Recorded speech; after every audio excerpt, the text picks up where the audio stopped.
हरे कृष्णा। दोस्तों, समुद्र मंथन के इस सीरीज़ में आज की वीडियो में हम जानेंगे कि समुद्र मंथन का प्रारंभ कैसे हुआ।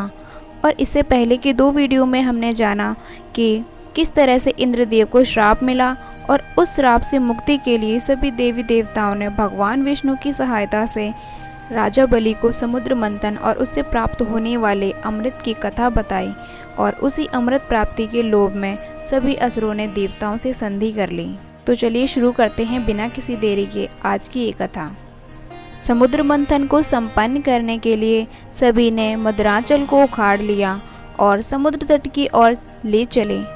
परंतु एक तो मदराचल पर्वत बहुत भारी था और दूसरा उसे ले जाना भी बहुत दूर था। इससे इंद्र, बलि आदि सबके सब हार गए और सभी प्रयासों के बाद मदराचल को आगे ना ले जा सके तो उनका उत्साह भंग हो गया। तब जाकर उन्होंने भगवान विष्णु की स्तुति प्रारंभ कर दी। उनकी स्थिति को जानकर भगवान विष्णु गरुड़ पर सवार होकर वहां प्रकट हुए और भगवान विष्णु ने एक हाथ से मदराचल पर्वत को उठाकर गरुड़ पर रख दिया और स्वयं ही सवार हो गए। फिर देवता और असुरों के साथ उन्होंने समुद्र तट की यात्रा की। पक्षीराज गरुड़ ने समुद्र के तट पर मदराचल पर्वत को उतार दिया। देवता और असुरों ने नागाराज वासुकी को यह वचन देकर कि समुद्र मंथन से प्राप्त होने वाले अमृत में तुम्हारा भी हिस्सा होगा, उन्हें भी सम्मिलित कर लिया। इसके बाद उन लोगों ने वासुकी नाग को नीति के समान मदराचल में लपेटकर भली भांति समुद्र मंथन प्रारंभ किया। उस समय पहल अजित भगवान वासुकी के मुख की ओर लग गए, इसलिए देवता भी उधर ही आ जुटे। दोस्तों, देवताओं का वासुकी के मुख की ओर खड़ा होना असुरों को बिल्कुल भी पसंद नहीं आया। असुरों ने कहा, पूंछ तो सांप का अशुभ अंग है, हम तो उसे नहीं पकड़ेंगे, हम देवताओं से किसी बात में कम नहीं हैं। और असुरों की बात सुनकर भगवान ने वासुकी का मुंह छोड़ दिया और देवताओं के साथ उन्होंने पूंछ पकड़ ली।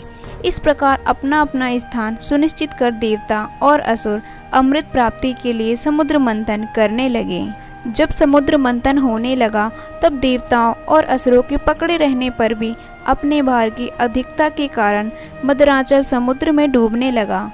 उस समय भगवान ने देखा कि यह तो विघ्नराज की करतूत है, इसलिए उन्होंने उसके निवारण का उपाय सोचकर अत्यंत विशाल और विचित्र कच्छप कछुआ का रूप धारण कर लिया और समुद्र के जल में प्रवेश करके मदराचल को अपनी पीठ के ऊपर स्थापित कर लिया।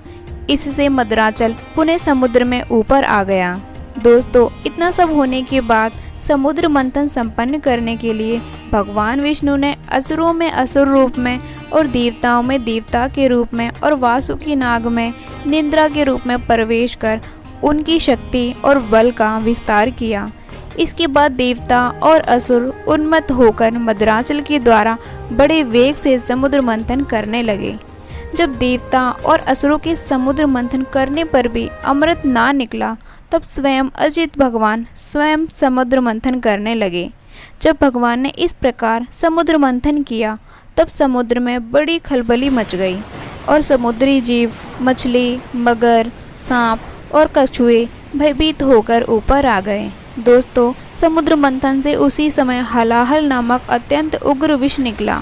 दोस्तों, अब इस हलाहल विष से बचने के लिए क्या उपाय निकाला, जानेंगे अगली वीडियो में। आज के लिए इतना ही और वीडियो पसंद आए तो लाइक, शेयर और कमेंट में जय श्री हरि अवश्य लिखें। दोस्तों, अगर हमारे चैनल पर नए हैं तो अभी हमारे चैनल को सब्सक्राइब करके बेल आइकन प्रेस जरूर कर लें ताकि आने वाली सभी वीडियो आपको समय पर मिलती रहे। धन्यवाद।